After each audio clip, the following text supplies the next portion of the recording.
my god, we finally started! Welcome to the very first episode of After Hours, the Dirty Martini of Marketing podcasts.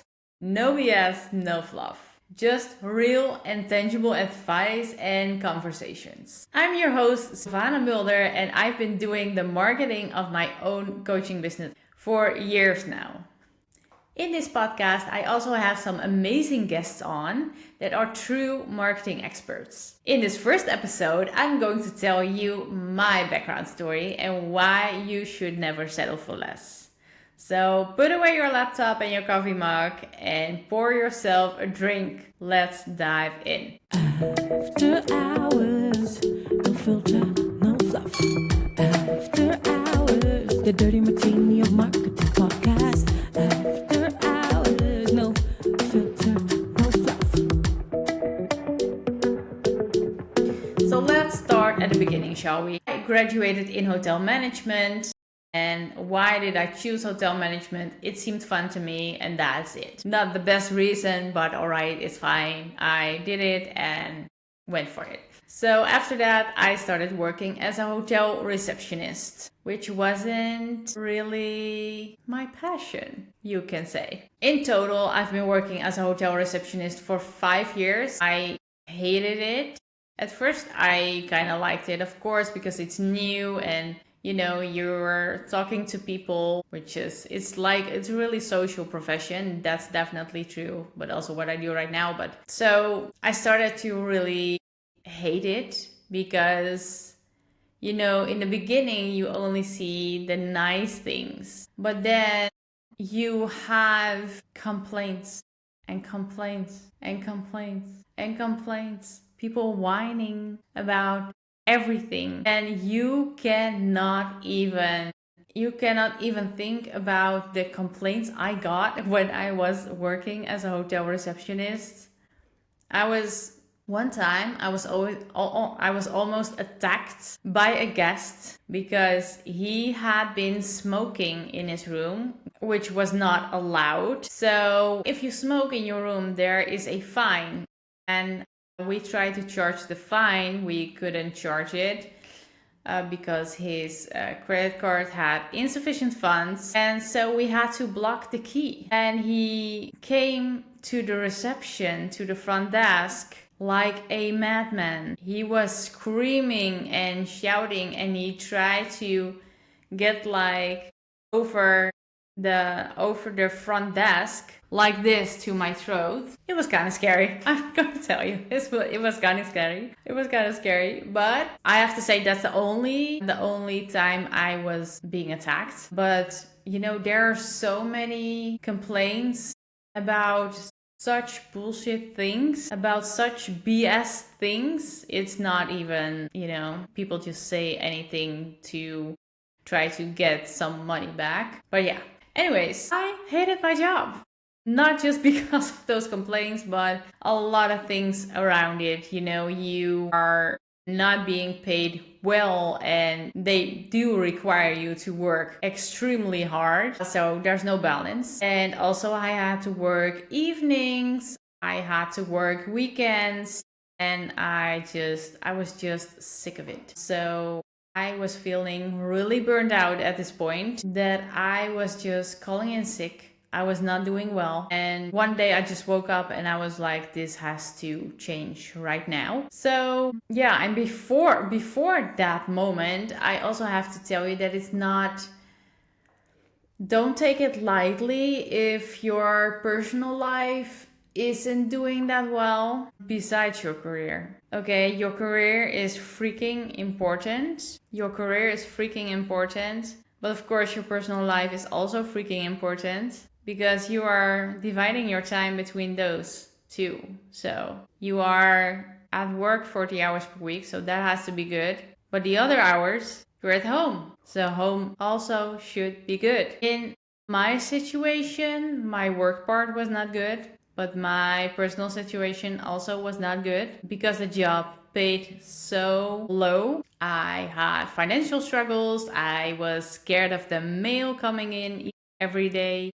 I didn't want to know what was inside the mail. It was But besides that, I also was in a really toxic and unhappy relationship. I was married at the time, and yeah, I was not happy, not anywhere. So there was no place for me to escape to happiness. The only place was my sister's house and my mother's house, but I lived with my currently ex, thank God. We lived on the other side of the country. So before I got to my sister or my mother, I had to drive, I believe it was 2 hours drive. So yeah, I really needed the time for that. I couldn't just do that after work, or I really had to, when I was doing that, I had to stay the night, because otherwise it would be a waste of time. 2 hours there, 2 hours back is 4 hours. That's a waste. So that time, yeah, it was a really struggling time. Seriously, you guys. I was deep in the shit. I was so unhappy. So one day, I woke up and I figured out this has to freaking change. And that is when I decided to change everything. Everything. So, not just my job, not just my career, also my personal life. I knew I needed to get out of that toxic relationship, out of that toxic marriage, and just choose happiness. Because I was just not doing well. I was like, if I keep going like this for another 6 months, maybe even less, I would fall into a really deep depression. And thank God I didn't let it come that far, but I was already burned out. I was definitely in a light depression because I couldn't handle anything. Some days I was just in my bed all day because I just couldn't handle it.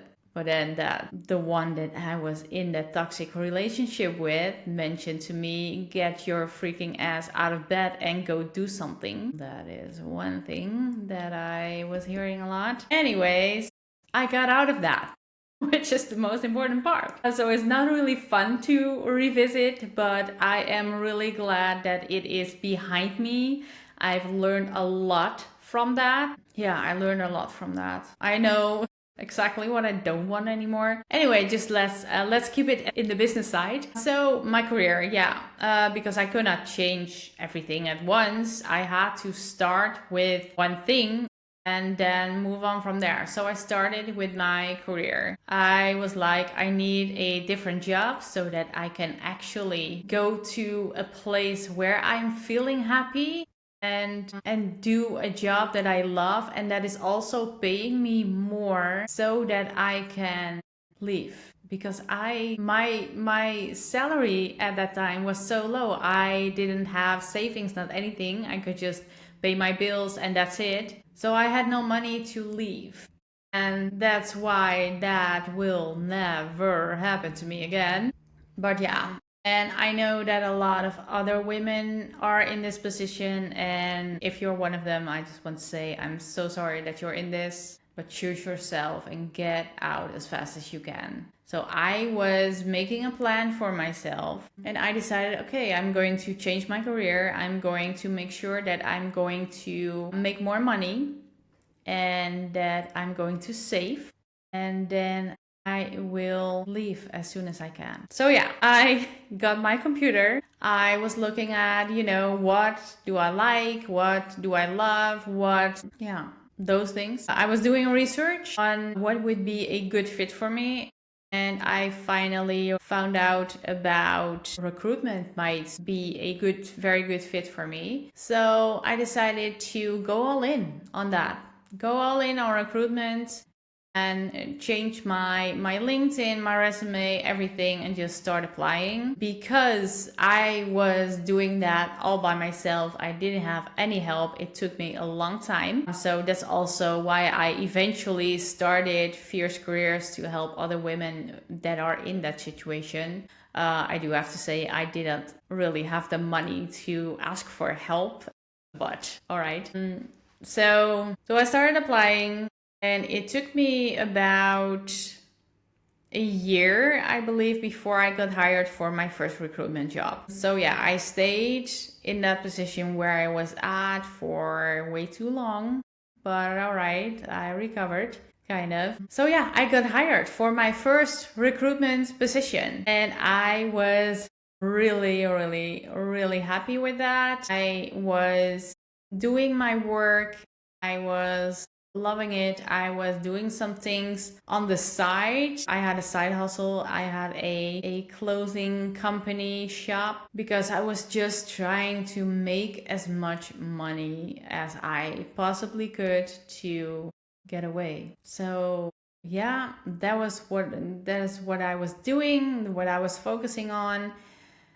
And after a year in that first recruitment job, because what also really got into my head is that I finally have my first recruitment job after applying for a year. I'm not going to leave that place within a few months, because if I was going to leave my ex at that time and was going to return home, that's not a 2-hour drive each day. Well, 4 in total. Is not really something that was doable. So I was like, okay, I have to try to at least do this for a year and then I'm leaving. So I did that. And I also worked with someone over there that had the same plan. She was also I don't think she was in the same kind of relationship as me, but she was just unhappy as well and she just wanted to leave, but she didn't have the money for it. I don't know any details, so it might be worse than how it looked, but she was doing the same thing as me, so we really connected on that. And then eventually a year later, time came for me that I didn't have nearly saved enough money to really start building a life on my own. So I had the possibility to leave, but I also knew if I leave right now, I'm going to put myself in so much debt. But that was worth it to me. I was leaving with my clothes, not even all of my clothes, just a big part of what I was currently wearing. I was taking that with me, and I believe I got a few pants, and that's it. That was what I had. So I moved back to the city, and I didn't back to Amsterdam, I didn't start in Amsterdam, by the way. I started in a smaller city in a neighborhood called Bussum, and I rented a place over there. It was a tiny apartment, tiny bedroom, but it was all mine. I was so happy, but I was so happy when I got there. Like in the first few months, I was feeling on top of the world, I have to say. I found a new job quite quickly, but then my finances came around the corner and say, hello, you still owe me money and it's time to pay. So yeah, that was another challenging thing that I had, but I was able to pay them off and start fresh. So that was how I changed my personal life and my career. And I kept working in recruitment for years. I transferred to IT recruitment at some time and found out that I was actually really good at that. And I just rebuilt my life in Amsterdam. Really happy.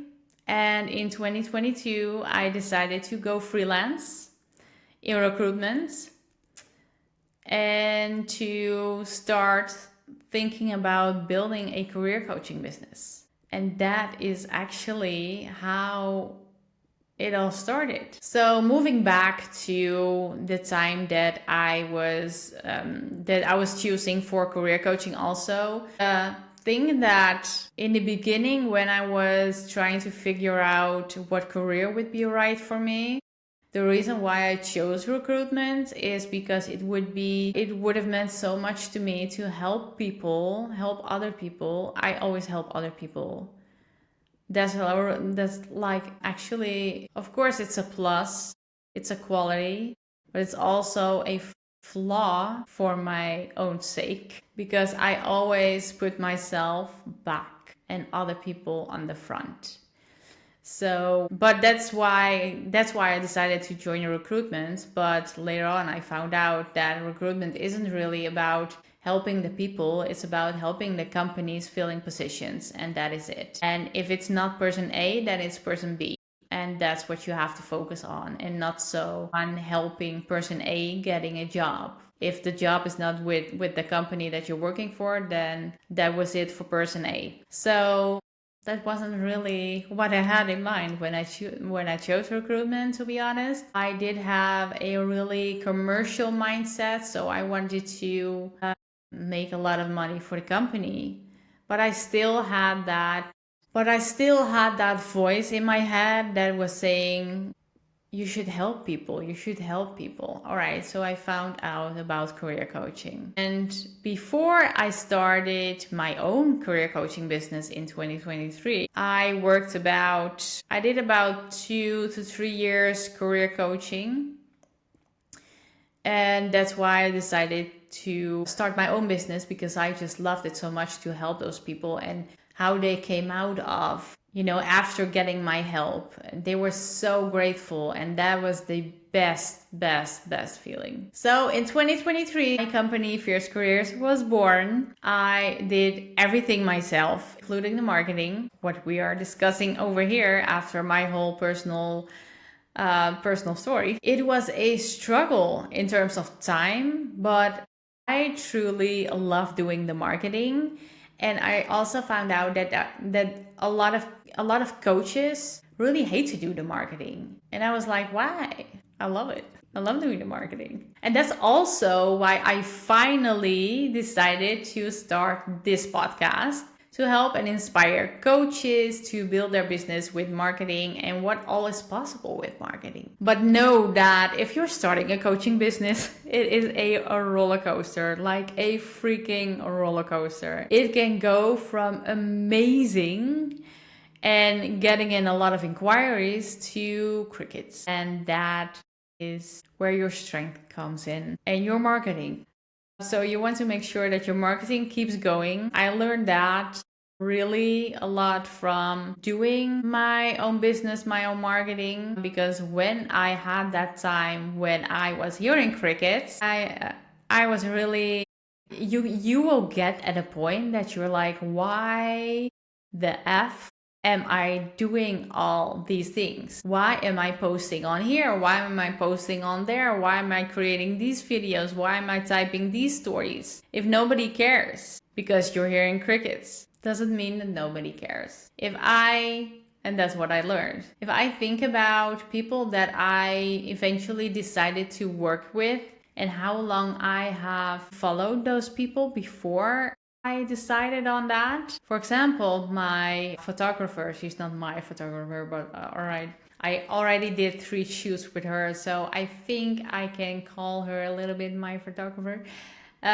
So I have been following her for years before I finally decided on doing a shoot with her. And when I did a shoot with her, I immediately chose the most expensive package. And did she hear from me all those years like before that? No, she didn't. I mean, I occasionally liked a post from her on LinkedIn, but I wasn't asking about anything. So just that you're hearing crickets now doesn't mean you will hear crickets over the next years and years to come. It can take some people quite some time, but if they keep following you, if they keep liking things from you, they might eventually become a client. And you have different kind of clients. You have clients that are like watching you from a distance and keep watching you from a distance until they are ready to invest in you. You also have clients that find you somewhere online. They see a few things and they are,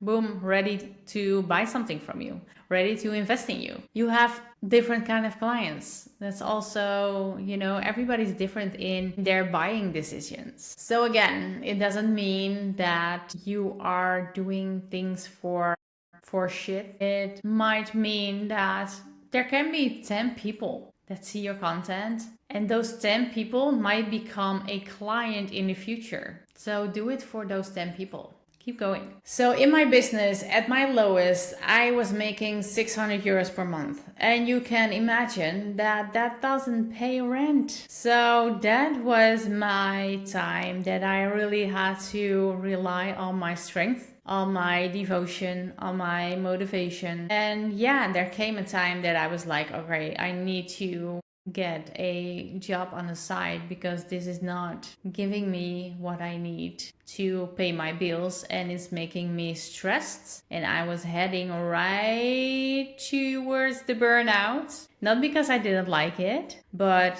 because I just couldn't pay for anything. 600 euros is not even nearly enough to pay my rent, let alone eat healthy, because healthy food is expensive. Doing, I don't know, anything. Yeah.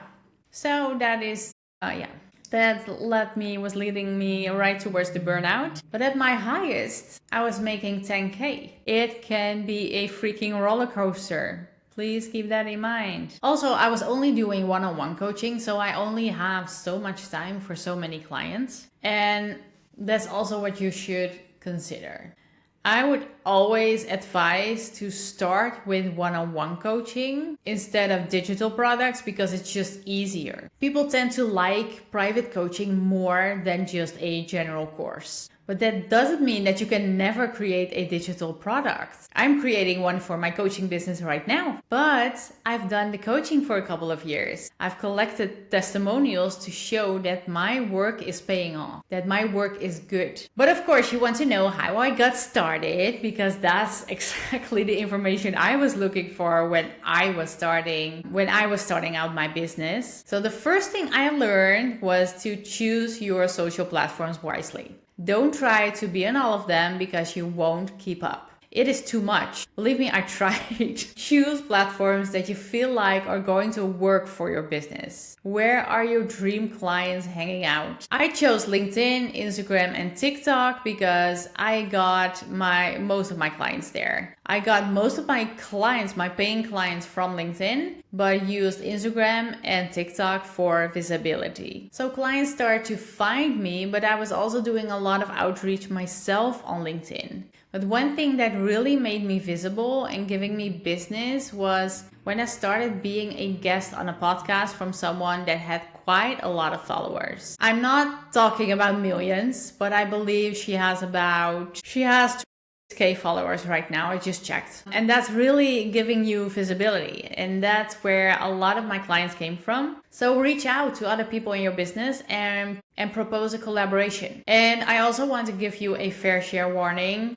One that also got me in the beginning. Just because someone has a lot of followers doesn't mean they also have a lot of clients. And someone with very little followers can have a lot of clients. So don't solely focus on the people with a large following and copy what they do. Believe in your own strength, because you can do so many amazing things and you're great at what you do. If you learn nothing else in this episode, I want you to remember that choosing yourself and chasing your dreams will always work out for the better when you're willing to work for it. Choose your focus platforms and stick to those, and start collaborating with others in your field for more visibility. In the next episode, we're going to discuss your client avatar and why yours isn't clear enough right now. Subscribe to the podcast so that you won't miss an episode, and please leave a good review. Live your life and business with no BS and no fluff, babe. I will see you in the next one. Cheers!